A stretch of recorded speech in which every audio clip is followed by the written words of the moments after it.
Supporters of the historical status quo maintain that Brushy Bill Roberts was illiterate, and Billy the Kid could not only read but possessed a beautiful handwriting, and therefore Brushy Bill Roberts could not possibly be Billy the Kid.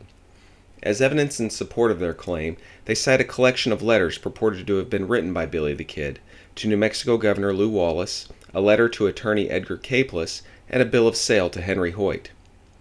The belief that Brushy Bill Roberts was illiterate was born from a statement made by Dr. C.L. Sonnachson in the book Alias Billy the Kid, in which Dr. Sonnachson stated that Brushy Bill, quote, was not a literate man, end quote, meaning that he was not the sort of man to spend his days reading history books or conducting research in a library.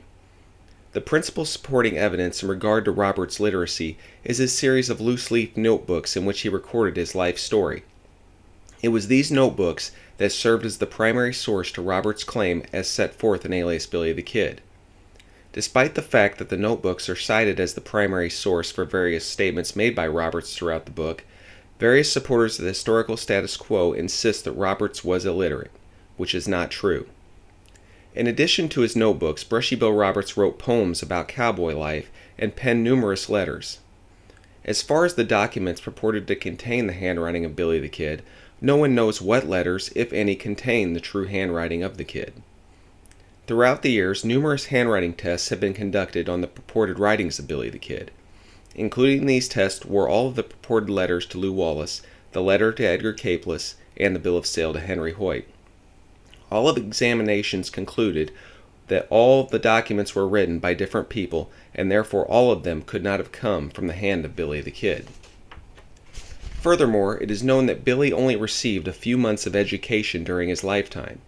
This occurred while he was a resident of Silver City, New Mexico. According to author John Tuska in his book Billy the Kid, The Life and Legend, this brief period in Silver City constituted the only formal schooling he was ever to have, and that his literacy skills were marginal at best, end quote. Since he was a man of such limited education, he would most likely be inclined to seek assistance when corresponding with Governor Wallace, Attorney Capeless, or conducting a legal transaction with Henry Hoyt.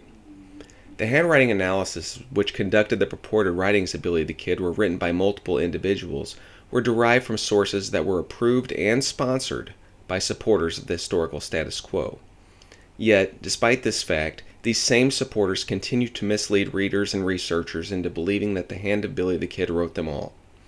The sources were taken from the handwriting analysis of Arthur F. Cavella, American Board of Forensic Document Examiners and Chief Document Examiner of the New Mexico State Police, taken on April 26, 1982. Also cited was the 1991 handwriting analysis of Miss Maureen Casey Evans, a handwriting expert from Chicago, Illinois. Her findings were originally published in Bob Bose Bell's The Illustrated Life and Times of Billy the Kid in 1996. These are only two of several handwriting analyses which verify the fact of the conflicting handwriting. I have chosen to cite these because they were derived from sources fully supported by those who support maintaining the historical status quo. In summation, since all of Billy's purported writings contain conflicting handwriting, the question of literacy is a moot point.